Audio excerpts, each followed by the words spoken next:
कर लीजिए। अनुभव के आखिर डॉक्टर देवेंद्र शर्मा। स्वर्गीय डॉक्टर देवेंद्र शर्मा का जन्म 25 मार्च 1933 को उत्तर प्रदेश के जिला फैजाबाद के टांडा में हुआ। वे वनस्पति शास्त्र के मर्मज्ञ विद्वान थे।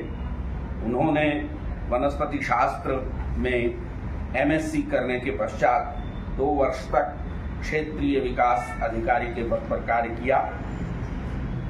उसके बाद कनाडाई यूनिवर्सिटी सस्केचुआन से प्लांट ब्रीडिंग एंड जेनेटिक्स पर डॉक्टरेट और अमेरिकन यूनिवर्सिटी से पोस्ट डॉक्टरेट शोध कार्य किया।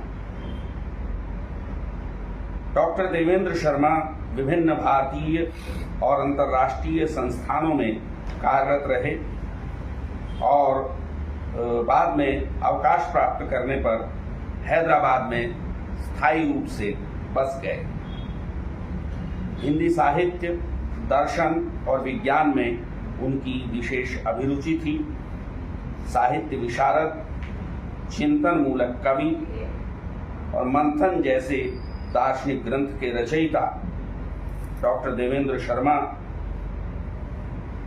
ने अपनी डायरियों में जो कुछ कविताएं अंकित की, उन्हें पुस्तक रूप में प्रकाशित देखने से पहले ही 24 नवंबर 2019 को उन्होंने इस असार संसार को विदा कह दिया और उनके अनुभवों से उपजे इन अक्षरों को अब पुस्तक का रूप दिया है हमारी आदरणीय दीदी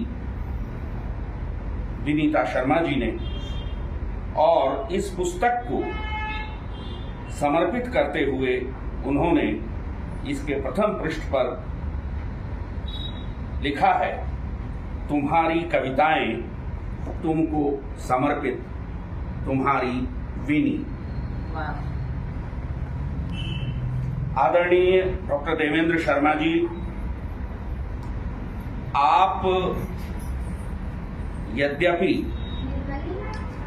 किसी धार्मिक या कहें कि लौकिक अलौकिक के भेद को न मानने वाले वैज्ञानिक दार्शनिक थे,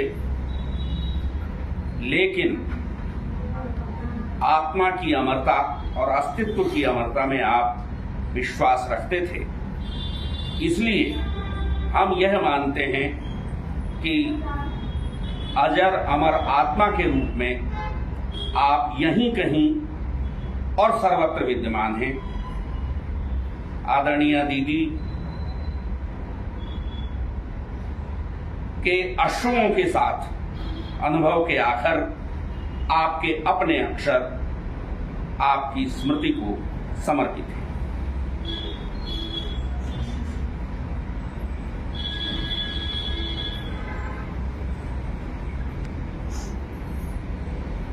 आप बैठिए, उधर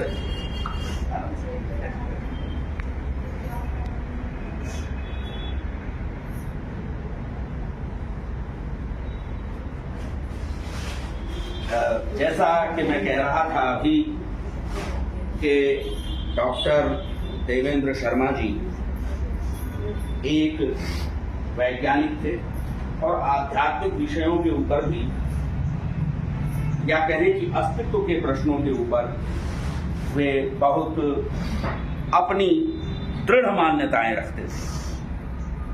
कुछ वर्ष पहले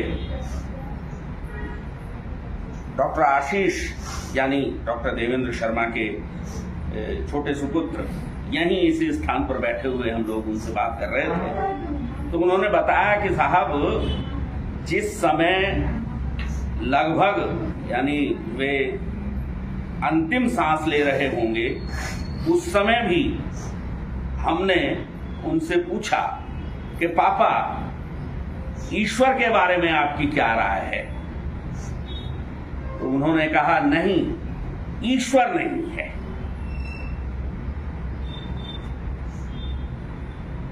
कहने का अभिप्राय मेरा यह है कि वे अस्तित्व की, जिसे कहें कि एक भूत भविष्य वर्तमान में निरंतरता में यकीन रखने वाले दार्शनिक थे।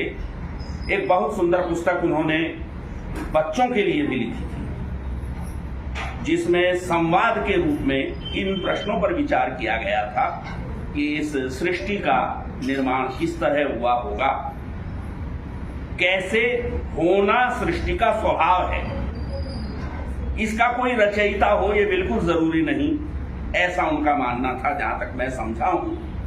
और इस पुस्तक की कविताओं में भी कई जो हैं इस तरह के दार्शनिक प्रश्न हैं, और उसके साथ ही जो उनका एक विशेष प्रकार का सौंदर्य चिंतन है वह भी हमें इस पुस्तक के पृष्ठों पर दिखाई देता है। विनीता जी ने बड़े प्रेम से यह एक कॉफी टेबल कहते हैं साहब उसे, कॉफी टेबल बुक शायद बोलते हैं, उस रूप में एक जिसे कहें कि आर्ट पेपर के ऊपर सचित्र यह पुस्तक प्रकाशित कराई है। संभावना प्रकाशन से आई इस पुस्तक की एक बहुत छोटी सी कविता 5 पंक्तियों की मैं आप लोगों को समर्पित करता हूं और उसके बाद अपना स्थान ग्रहण करूंगा। शीर्षक है मौजें। मौजें।